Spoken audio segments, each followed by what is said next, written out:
పరిశుద్ధ గ్రంథం నుండి అపోస్తలుడైన పౌలు హెబ్రీయులకు రాసిన పత్రిక 10వ అధ్యాయం చదువుకుందాం. ఇప్పుడు మహిమ మహిమ మహిమ నీకే తండ్రి. ఇదిగో ప్రభువా, నీ వాక్యం ద్వారా మమ్మల్ని బలపరచడానికి తండ్రి మీరిచ్చిన ఈ శ్రేష్టమైన సమయాన్ని బట్టి నీకు స్తుతులు స్తోత్రాలు వందనాలు చెల్లిస్తున్నానయ్యా. ఈ వాక్యాన్ని వింటున్న ప్రతి ఒక్క బిడ్డని జ్ఞాపకం చేసుకుని వారి కుటుంబాలలో ఉన్న ప్రతి అవసరత తీర్చమని యేసయ్య పరిశుద్ధ నామం అడిగి వేడుకుంటున్నాను మా తండ్రి, ఆమెన్. పరిశుద్ధ గ్రంథం నుండి అపోస్తలుడైన పౌలు హెబ్రీయులకు రాసిన పత్రిక 10వ అధ్యాయం చదువుకుందాం. ఇప్పుడు ధర్మశాస్త్రము రాబోచున్న మేలుల ఛాయగలదియే కానీ ఆ వస్తువుల నిజస్వరూపము గలది కాదు. కనుక ఆ యాజకులు ఏటేటా ఎడతెగకుండా అర్పించు ఒక్కటి విధమైన బలులు వాటిని తెచ్చు వారికి ఎన్నడూనూ సంపూర్ణ సిద్ధి కలుగచేయనేరవు.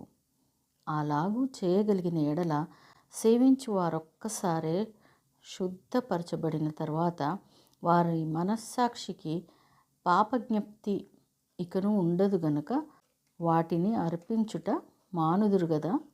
అయితే ఆ బలులు అర్పించుట చేత ఏటేటా పాపములు జ్ఞాపకమునకు వచ్చుచున్నవి. ఏలయనగా ఎడ్ల యొక్కయు మేకల యొక్కయు రక్తము పాపములను తీసివేయుట అసాధ్యము.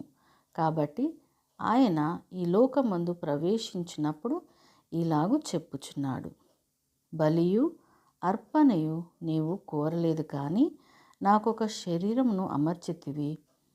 పూర్ణ హోమములను పాప పరిహారార్థ బలులను నీకిష్టమైనవి కావు.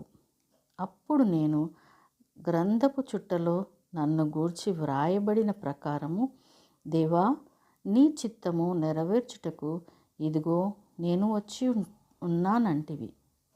బలులు అర్పణలు పూర్ణ హోమములు పాప పరిహారార్థ బలులను నీవు కోరలేదనియు అవి నీకిష్టమైనవి కావనియు పైన చెప్పిన తరువాత ఆయన నీ చిత్తము నెరవేర్చుటకు ఇదిగో నేను వచ్చి ఉన్నానని చెప్పుచున్నాడు. ఇవన్నీ ధర్మశాస్త్రము చొప్పున అర్పింపబడుచున్నవి. ఆ రెండవ దానిని స్థిరపరచుటకు మొదటి దానిని కొట్టువేయుచున్నాడు. యేసుక్రీస్తు యొక్క శరీరము ఒక్కసారియే అర్పించబడుట చేత ఆ చిత్తమును బట్టి మనము పరిశుద్ధపరచబడి ఉన్నాము. మరియు ప్రతి యాజకుడు దినదినము సేవ చేయుచు పాపములను ఎన్నటికీ తీసివేయలేని ఆ బలులనే మాటి మాటికి అర్పించుచూ ఉండును. ఈయనైతే పాపముల నిమిత్తమై సదాకాలము నిలుచు ఒక్క బలిని అర్పించి అప్పటి నుండి తన శత్రువులు తన పాదములకు పాదపీఠముగా చేయబడు వరకు కనిపెట్టుచు దేవుని కుడి పార్శ్వమున ఆసీనుడాయను. దేవుని కుడి పార్శ్వమున ఆసీనుడాయను. ఒక్క అర్పణ చేత ఈయన పరిశుద్ధపరచబడు వారిని సదాకాలమునకు సంపూర్ణులుగా చేసి ఉన్నాడు. ఈ విషయమై పరిశుద్ధాత్మ కూడా మనకు సాక్ష్యమిచ్చుచున్నాడు. ఎలాగనగా, ఆ దినములైన తరువాత నేను వారితో చేయబోవు నిబంధన ఇదే, నా ధర్మ విధులను వారి హృదయమునందుంచి వారి మనస్సు మీద వాటిని వ్రాయుదును అని చెప్పిన తర్వాత వారి పాపములను వారి అక్రమములను ఇకను ఎన్నటికీ జ్ఞాపకం చేసుకునను అని ప్రభువు చెప్పుచున్నాడు. వీటి క్షమాపణ ఎక్కడ కలుగునో అక్కడ పాప పరిహారార్థ బలి ఇకను ఎన్నడూనూ ఉండదు. సహోదరులారా, యేసు మన కొరకు ప్రతిష్ఠించిన మార్గమున, అనగా నూతనమైనదియు జీవము గలదియు ఆయన శరీరము అను తెర ద్వారా ఏర్పరచబడినదియు అయిన మార్గమున ఆయన రక్తము వలన పరిశుద్ధ స్థలమునందు ప్రవేశించుటకు మనకు ధైర్యం కలిగి ఉన్నది గనుకను, దేవునికి ఇంటిపైన మనకు గొప్ప యాజకుడున్నాడు గనుకను, మనస్సాక్షికి కల్మషం తోచుకుండునట్లు ప్రోక్షింపబడిన హృదయములు గలవారమును నిర్మలమైన ఉదకముతో స్నానం చేసి శరీరములు గలవారమును అయి ఉండి విశ్వాస విషయంలో సంపూర్ణ నిశ్చయత కలిగి యథార్థమైన హృదయంతో మనము దేవుని సన్నిధానమునకు చేరుదాం. వాగ్దానం చేసిన వాడు నమ్మదగిన వాడు గనక మన నిరీక్షణ విషయమై మనం ఒప్పుకొనినది నిశ్చలముగా పట్టుకొందము. కొందరు మానుకొనుచున్నట్లుగా సమాజముగా కూడుట మానక ఒకరినొకడు హెచ్చరించుచు ఆ దినము సమీపించుట మీరు చూచిన కొలది మరి ఎక్కువగా అలాగు చేయుచు ప్రేమ చూపుటకును సత్కార్యములు చేయుటకును ఒకరినొకడు పురికొల్పవలెనని ఆలోచింతము.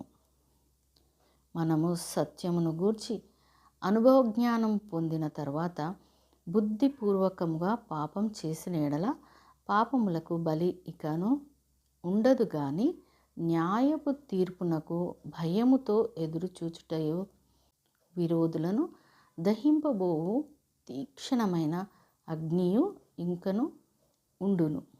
ఎవడైనను మోషే ధర్మశాస్త్రమును నిరాకరించిన ఎడల 2-3 సాక్షుల మాట మీద కనికరింపకుండా వాని చంపించుదురు. ఇట్లుండగా దేవుని కుమారుని పాదములతో త్రొక్కి తాను పరిశుద్ధపరచబట్టుకు సాధనమైన నిబంధన రక్తమును అపవిత్రమైనదిగా ఎంచి కృపకు మూలమగు ఆత్మను తిరస్కరించిన వాడు ఎంత ఎక్కువైన దండనకు పాత్రుడుగా ఎంచబడునని మీకు తోచును. పగ తీర్చుట నా పని, నేనే ప్రతిఫలం ఇత్తుననియు మరియు ప్రభువు తన ప్రజలకు తీర్పు తీర్చును అనియు చెప్పిన దానిని ఎరుగుదుము కదా. జీవము గల దేవుని చేతిలో పడుట భయంకరము. అయితే మీరు వెలికింపబడిన మీదట శ్రమలతో కూడిన గొప్ప పోరాటము సహించిన పూర్వపు దినములు జ్ఞాపకం తెచ్చుకొనుడి.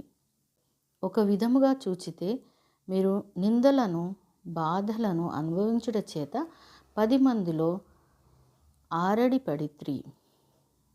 మరి ఒక విధముగా చూచితే వాటిని అనుభవించిన వారితో పాలివారైత్రి. ఏలనగా మీరు ఖైదులో ఉన్నవారిని కరుణించి మీకు మరి శ్రేష్టమైనదియు స్థిరమైనదియునైన స్వాస్థ్యమున్నదని ఎరిగి మీ ఆస్తి కోల్పోవుటకు సంతోషముగా ఒప్పుకొంటిరి. కాబట్టి మీ ధైర్యమును విడిచిపెట్టకుడి, దానికి ప్రతిఫలముగా గొప్ప బహుమానము కలుగును. మీరు దేవుని చిత్తమును నెరవేర్చిన వారై వాగ్దానము పొందు నిమిత్తము మీకు ఓరిమి అవసరమై ఉన్నది. ఇక కాలము బహు కొంచెంగా ఉన్నది. వచ్చుచున్నవాడు ఆలస్యము చేయక వచ్చును. నా ఎదుట నీతిమంతుడైన వాడు విశ్వాసమూలముగా జీవించును గాని అతడు వెనుక తీసిన ఎడల అతని యందు నా ఆత్మకు సంతోషం ఉండదు. అయితే మనము నశించుటకు వెనుక తీయు వారము కాము గాని ఆత్మను రక్షించుకొనుటకు విశ్వాసము కలిగిన వారమై ఉన్నాము. దేవుడు తన పరిశుద్ధ వాక్యమును మనందరి వినికిడిలో ఫలింప చేయునుగాక. ఆమెన్.